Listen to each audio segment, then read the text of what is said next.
Hello friends, स्वागत है आपका माय गुरुजी यूट्यूब चैनल में। और क्लास 10th मैथमेटिक्स सीरीज में बहुपदों के अंतर्गत आज के लेसन में हम पढ़ेंगे बहुपदों के गुणनखंडन क्या होते हैं और गुणनखंडन कैसे किए जाते हैं। तो जिस प्रकार से अंकगणित में गुणनखंड होते हैं, जैसे 6 है तो उसको हम लिख सकते हैं 2 गुणा 3। इसका अर्थ ये हुआ कि 6 को 2 से विभाग दे सकते हैं और 3 से विभाग दे सकते हैं, और इनका गुणा जो होता है वह फिर से वह मूल संख्या के बराबर होता है। तो ऐसे ही बहुपदों के भी गुणनखंडन किए जा सकते हैं। तो इससे पहले हमने गुणनखंड प्रमेय भी पढ़ा था, जिसमें किसी बहुपद f(x) को x माइनस a से भाग देने पर यदि शेष फल f a बराबर क्या आ जाता हो, 0 आ जाता है, तो ऐसी स्थिति में x माइनस a इस बहुपद का गुणनखंड होता है, हमने पढ़ा है। तो उसके माध्यम से अभी जो हम पढ़ेंगे बहुपद, उसको गुणनखंड करना थोड़ा कठिन कार्य होता है, और उसमें पहले से बता दिया था कि इससे भाग दिया जाता है तो ये गुणनखंड है। अब हमें बहुपद दिया गया हो और उसका गुणनखंड ज्ञात करना हो सीधे सीधे, तो उसके लिए हम बहुपद के हिसाब से अलग अलग विधियों का प्रयोग करेंगे। चलिए देखते हैं। पहला तरीका हो सकता है, एक है उभयनिष्ठ निकाल करके गुणनखंड करना। उभयनिष्ठ निकाल कर गुणनखंड करना पहला विधि है, उभयनिष्ठ निकाल कर गुणनखंड करना। तो इसके लिए एक उदाहरण लेता हूं मैं। मान लीजिए प्रश्न है 12x + 4x² का गुणनखंडन कीजिए। तो इसके लिए हम देखेंगे दोनों में उभयनिष्ठ क्या है। तो ये भी 4 से भाग चला जाता है, ये भी 4 से। देखिए 4, तो यहाँ पर लिख लेंगे 4 एक उभयनिष्ठ पद है। दूसरा है x दोनों में है, तो x भी बाहर निकलेगा। अब इसमें 4 बाहर निकल चुका है, 4x से भाग दे दीजिए, क्या बचेगा? 4 तिया 12, 3 बचा, x निकल चुका है धन, इसमें से 4 निकल चुका है और x भी निकल चुका है 1, तो 1 x इसमें बचा है, तो हो जाएगा 4x × 3 + x। तो ये जो व्यंजक है उसको 2 या 2 से अधिक पदों को गुणनखंड के रूप में, इसको गुणनफल के रूप में व्यक्त किया जा सका। मानिए इसका हो गया गुणनखंड। एक और उदाहरण ले लेते हैं, जैसे AB + AC + a²। इन तीनों पदों में क्या चीजें हैं जो कॉमन है? तो कॉमन क्या चीजें हैं? a तीनों में दिख रहा है, a निकल जाएगा, बचेगा b + c + a। तो ये हो गया गुणनखंडन। गुणनखंडन ज्ञात करने का दूसरा तरीका हो सकता है सर्वसमीका के प्रयोग से। हम जानते हैं सर्वसमीकाएं होती हैं a + b का होल स्क्वायर इक्वल टू होता है a² + 2ab + b²। एक सर्वसमीका b² का whole square equal a² - 2ab + b²। और एक तीसरा होता है a² - b² equal a - b और इंटू a + b। ये 3 सर्वसमीकाएं हम सभी जानते ही हैं। जैसे एक एग्जांपल के लिए मैं ले लेता हूँ x² - 4। तो इसको क्या लिख सकते हैं? x² - 4 के बदले 2 का स्क्वायर। अब ये देख सकते हैं सर्वसमीका 3 जैसा हो गया, 1 2। सर्वसमीका 3 से मिलता जुलता है, a² - b² टाइप है। a के बदले x है, b के बदले 2 है। तो किस प्रकार से गुणनखंड होगा? x - 2 और एक ब्रैकेट में होगा x + 2, x - 2 × x + 2। इसका गुणनखंड हो गया। इसी प्रकार से मान लिखा है x² + 6x + 9। तो इसको हम लिख सकते हैं x² + 2 × x × 3। देखिए 6 को क्या लिखा? 2 तिया 6 और x है तो x प्लस 3 का स्क्वायर। तो यहाँ पर a इक्वल टू क्या है समझिए x, और b के बदले आ गया 3। और ये फार्मूला किस टाइप का है या सर्वसमीका कैसा लगेगा? इसमें देख सकते हैं a² + 2ab + b², a² + 2ab + b² type का है। तो इसका शॉर्ट फॉर्म हो जाएगा x + 3 का होल स्क्वायर +3 × x + 3। अब चलिए तीसरा तरीका देखते हैं। हम तीसरे टाइप के व्यंजक पर विचार करते हैं। लेते हैं x² + 5x + 6। इस व्यंजक को हम देखते हैं तो इसमें हम सर्वसमीका का प्रयोग नहीं कर सकते, या करना जो है थोड़ा सा मुश्किल कार्य हो, क्योंकि ये उसी रूप में नहीं है।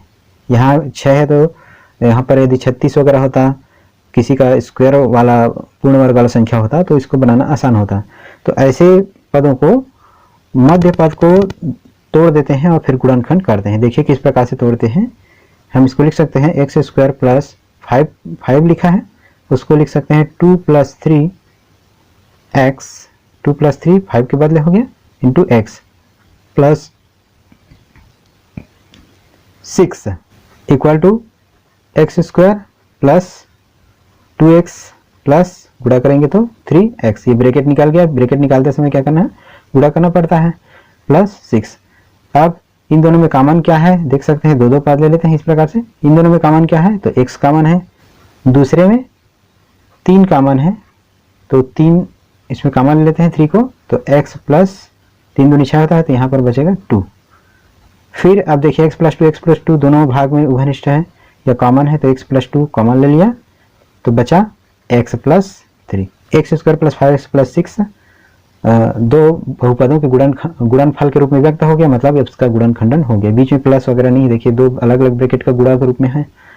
अब ये हमने मध्य पद कैसे बनाया, इस पर चर्चा करते हैं।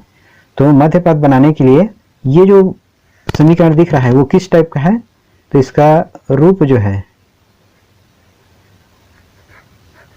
जो दिए गए समीकरण का रूप था इस टाइप का था, A X square plus B X plus C, इस टाइप का जो है ये द्विघातीय एक बहुपद है।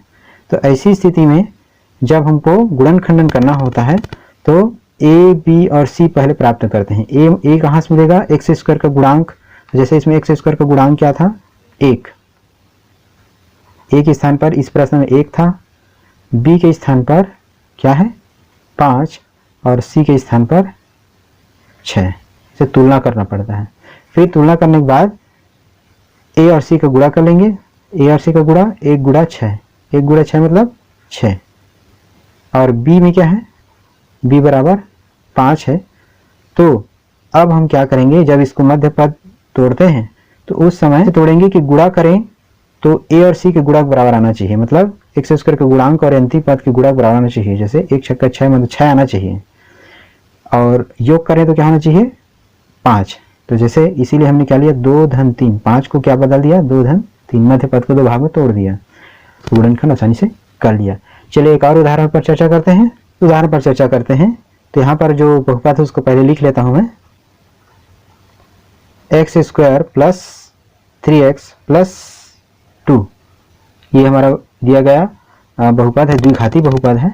और अगर ऐसे दिया हो गुणनखंडन करने के लिए कि तुलना, इसकी तुलना कर लेते हैं। हमारा व्यापक जो समीकरण है एक्स स्क्वायर, व्यापक बहुपद है X square plus B X plus C से करने पर, तो ए के स्थान पर क्या लिखा है उसको लिख लेंगे, बी बराबर क्या है और सी बराबर क्या है देखते हैं इस प्रश्न में। ए मतलब एक्स स्क्वायर का गुणांक यहाँ पर 1 है, एक्स का गुणांक 3 वो बी है, और अचर पद है वो 2 है, सी के बराबर है 2। तो 1 दूनी 1 गुणा 2 कितना रहा है 2। तो हम बी वाला जो पार्ट है, बी को लिखा 3, उसको ऐसे 2 भाग में तोड़ेंगे कि गुणा करें तो 2 आए और जोड़ने पर 3 आए, तो क्या हो जाएगा 1 धन 2। इस प्रकार से 2 भाग में तोड़ सकते हैं।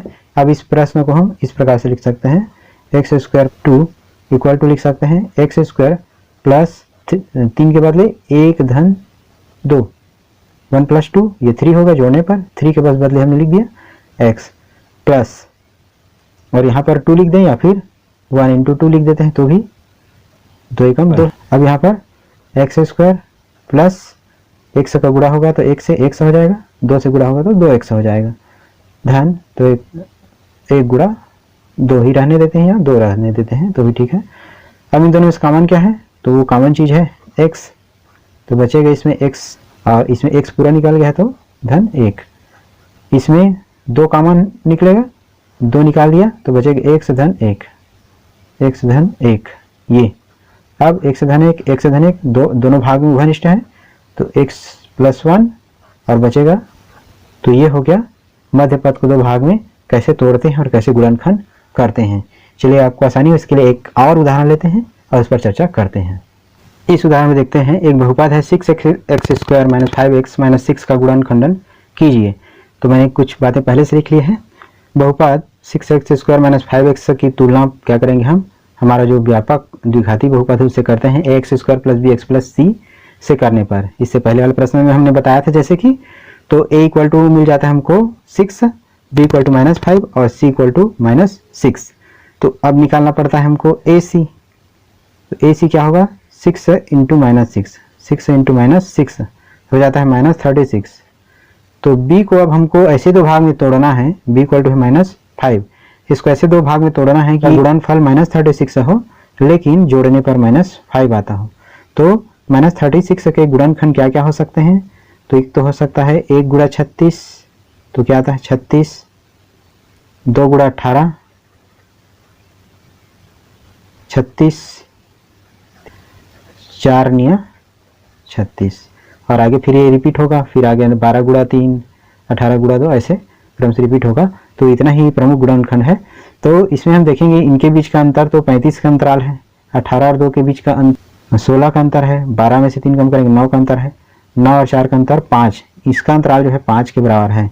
तो गुणनखंड में 4 और 9 ये दोनों अंक तो आएंगे ही क्योंकि इनका अंतराल है 5 का। अब यहाँ 5 में ऋण चिन्ह है तो हम इनका अंतर ऐसे रखना है कि ऋण चिन्ह आ जाए, तो इसके लिए हम 9 को ऋण रखते हैं, 4 को धन चिन्ह के साथ में रखते हैं। अब ये जो b वाला पार्ट है उसके हिसाब से अब इनको कैसे तोड़ेंगे, 6x square minus 5x minus 6 equal to क्या होगा 6x स्क्वायर, पहला पद ऐसे लिखते हैं, और 5 माइनस 5x के बदले क्या लिख देता हूँ, यहाँ पर मैं प्लस लिख देता हूँ, -5 के बदले क्या लिख सकते हैं 4 माइनस 9, और ये x है तो यहाँ x लिख देते हैं -6 इक्वल, इसको विस्तारित करते हैं 6x square plus 4 into x 4x minus 9 into x तो 9x माइनस 6। अब इन दोनों में कॉमन पद क्या है और इनमें क्या है उनको अलग अलग कर लेते हैं। तो दोनों में है तो 2x कॉमन निकल जाएगा, तो इसमें बचेगा 3, 2 3 अच्छा होता है तो 3 और 1x 3x, इसमें से x निकल चुका है, 2 2 4 होता है तो 3x प्लस 2 ये कॉमन बच जाएगा।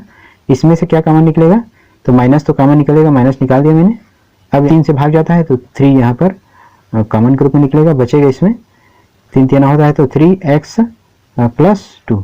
जनरली ये दोनों ब्रैकेट हैं एक जैसे आने चाहिए, तो समझिए आपका जो है उभयनिष्ठ जो निकाल रहे हैं वो सही बन रहा है, इसका पता चल जाता है। अब देखिए 3x प्लस 2 और 3x प्लस 2 दोनों में कॉमन है, तो उसको 3x प्लस 2 ये कॉमन ले लिया, तो बचेगा क्या 2x माइनस 3। तो ये हो गया 6x square minus 5x minus 6 का गुणनखंड। तो अभी हमने गुणनखंडन के 3 विभिन्न प्रकार के प्रश्न और उनको हल करने का अलग अलग तरीका सीखा। तो आपको ये वीडियो कैसा लगा, अगर अच्छा लगा हो तो लाइक कर दीजिए और चैनल को सब्सक्राइब कर लीजिए और अपने दोस्तों के साथ भी इसको शेयर कीजिए जो भी कक्षा 10 में पढ़ रहे हैं। और आज का वीडियो हम यही समाप्त करते हैं दोस्तों, थैंक यू।